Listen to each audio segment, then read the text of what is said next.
What's up, guys? Mitch or Deity, and I am going to be going over the patch notes. So I did a quick look at them, but I haven't really read everything yet, but I am excited to see what all changes are going to be made. So going into, we have Martial Artist Ken, Operator Sigret, How Do You Fiend. I did read all these, but I didn't read anything past this. And then Doctor's Bag, Shepherd, the Hollow, I don't know how those were changed, but overall, seeing that ML Ken and Operator Sigret, I've made a tier list or a video saying Operator Sigret was already one of the 5 strongest Dark Heroes, and it's going to be even stronger now. But looking at Malken, I did read this. It gains an additional 30% innate effect res, which is really cool, especially in the current meta. You can go ahead and build an effect res martial artist Ken.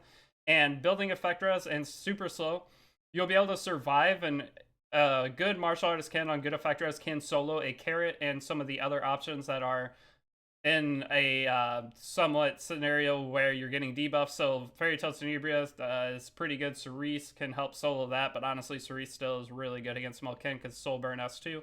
But overall, that's a really good buff. But the secondary part of this is whenever it is available, the skill 3 increases combat radius by 25% every single time this activates. So whenever you do a counter, you now get CR push. I don't know if that's really a good thing or not, because usually your MLKN you're just letting take no turns, and once you get your turn, you're not going to have Sigurd Scythe most likely anyway.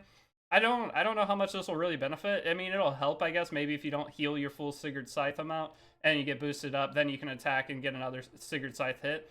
But I don't know. We'll have to see how that goes. But then they up the chance for defense break by 5%, so it gives an even better chance to defense break on the S3. And then it makes it to where also the S3 guaranteed crits. That's huge. The fact that you guaranteed get a crit now with the S3, that's super, super strong. And then overall, it's the same thing for the other After Awakening. So it's the same thing overall. And then besides, you get the attack buff from the S3. But either way, if you do get hit and Martial Artist Ken counters and gives you the combat readiness, then you can get into your S3 faster and get an AoE defense break on the enemy team. So if you do counter and cut, ML Ken can now become an attack buffer. Well, not for the entire team, for himself, but then he'll get the attack buff sooner before the enemies hit him anymore. So that's pretty good.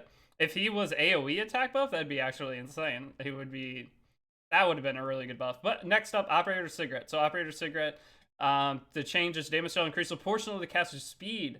And this is for the S2. So a fast Operator Sigret now has a lot more benefit. I'm curious how the speed scaling is going to go, but either way, I have a 260 Operator Sigret, and I made her slower to where I can make sure to get the damage. But overall, now I guess I can speed her back up and get defense 100% defense penetration with that. That's really good. That's actually stupid. And that's just the first skill. So Obliterate, which is our S3, when the target is granted barrier, it ignores a... Oh my god. Alright, so the S3 ignores the factor as if there's a barrier. So if you draft her into FCC or use her into an FCC, you guarantee you get pushed back and stripped. That's actually busted. That was one of the issues with Operator Sigret, is if you got resisted, you were screwed. But now with this guaranteeing, and it's another speed proportional damage, I'm really curious how the speed scaling is going to work. Because if the speed scaling multipliers are high, Operator Sigret's just going to be the most used character imaginable. Because it's a Bazaar. It's guaranteed, and you don't have to use souls for it? That's stupid. That's actually insane. Yeah, you get a guaranteed pushback and attack buff for your entire team, and decrease buff duration by 1 turn. That's insane. Alright, I think Operator Sigret is way overtuned now. That's actually busted. So, How Do You Fiend, I did kind of read over this. Ups the burn chance overall on her skill 1, which is always good. The burn chance was pretty low. But then the other part of her is her passive, increases evasion by 20%. So she always has evasion buff, which is super nice. Or not evasion buff, but 20% evasion, even if she's not at max health. If she's at max health, she has a 70% chance, meaning that Bazaar, no matter what, cannot... Well, Bazaar already couldn't hit her.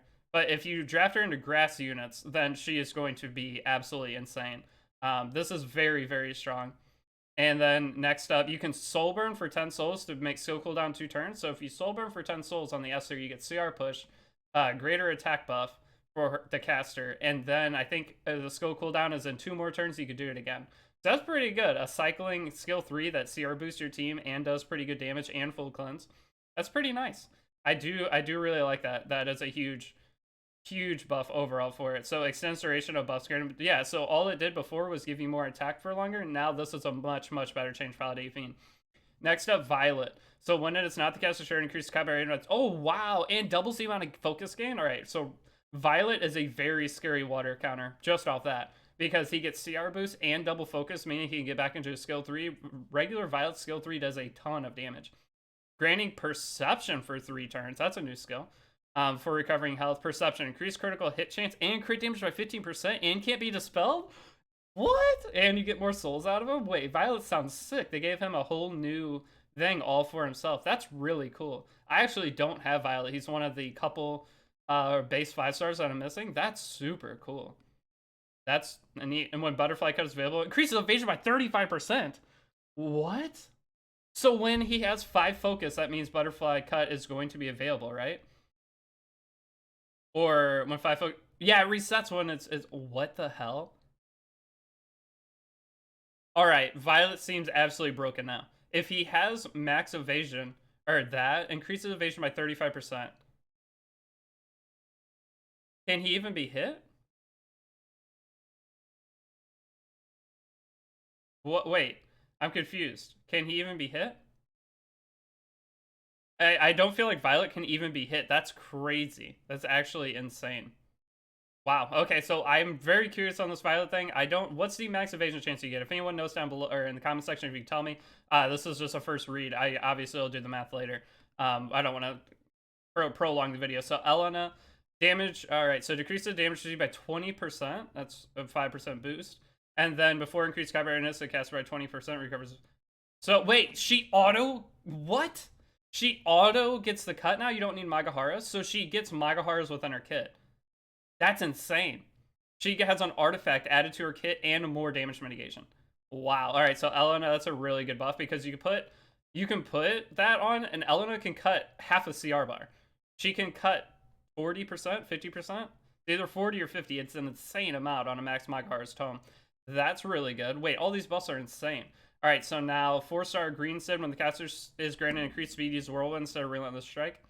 Whirlwind attacks the enemy, repeatedly decreasing defense for 1 turn. Damage shall increase proportional to the caster's speed. Okay, I feel like that's good. Sid's always been pretty good. And then a critical hit with 100% chance to grant a random buff for 1 turn. That's pretty cool. A random buff can be granted once per turn. Oh, that's really neat. So he can give himself evasion. Wow, Green Sid with evasion. That sounds really cool. And increased crit damage. Debuff immunity. The only thing that isn't that good is effectiveness, because you're not going to build your Sid on effectiveness. Sid's a turn 1 unit. He'll likely die. But this gives him a chance to survive, as well as everything else on here is really good. So if he gets a turn rotation, this can help him get a turn rotation. Then he can start getting into his skill 1. Which overall, Sid seems pretty good. Helga, I don't really care about Helga. So decreased defense, Helga's a PvE unit. I don't really care. I'm not going to lie. I'm going to kind of skip over Helga. Increase cover awareness faster if all allows Earth Elemental increases the chance. Alright, so just better defense breaking chances. So this is what I'm curious about. The Doctor's Bag. So Doctor Bag was kind of looked at as the worst artifact in the game. So dispels 1 debuff from all allies, recover 14% of each ally's max health. That's a lot. And a tanky team, that's huge. After using a non-attack skill, can only be activated once every 3 turns. Once per battle to once every 3 turns? It seems a little bit better. I mean, that's definitely better, but I don't know. Oh, on a Soul Weaver, maybe on Destina, on the turn cycling Destina, that could be really good, but Destina already cleanses. It'll give cleanse to... Now, depending on the skill order you do. I don't know. This seems weird. I'm curious what this is going to be good on.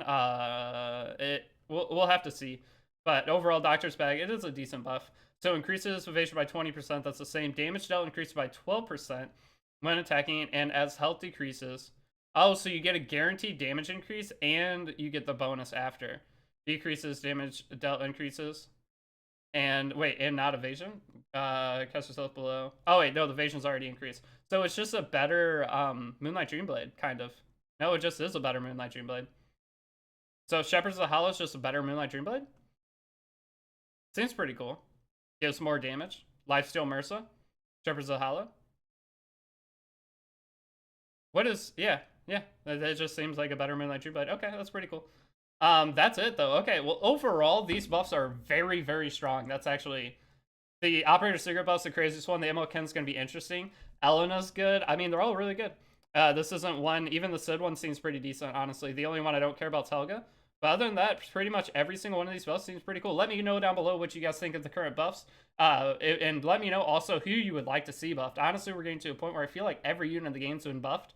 I'm not sure how they're gonna keep on this trend because they just keep making certain units so damn powerful. Operator Sigret is going to dominate high level RTA. She is going to be probably one of the most oppressive units in high level RTA now. It's just, that's absolutely crazy. You get punished so hard for drafting Last Rider Crow. Honestly, even Carrot, Operator Sigret into Carrot, I mean, that's going to help. There's just, I don't know, this seems very, very crazy. But I'm excited. Hopefully you guys are too. And that'll be it for this video. Thanks for watching. If you're new to the channel, if you subscribe, that'd be great. But it's been Deity, and I'll see you all in the next video. Have a great day.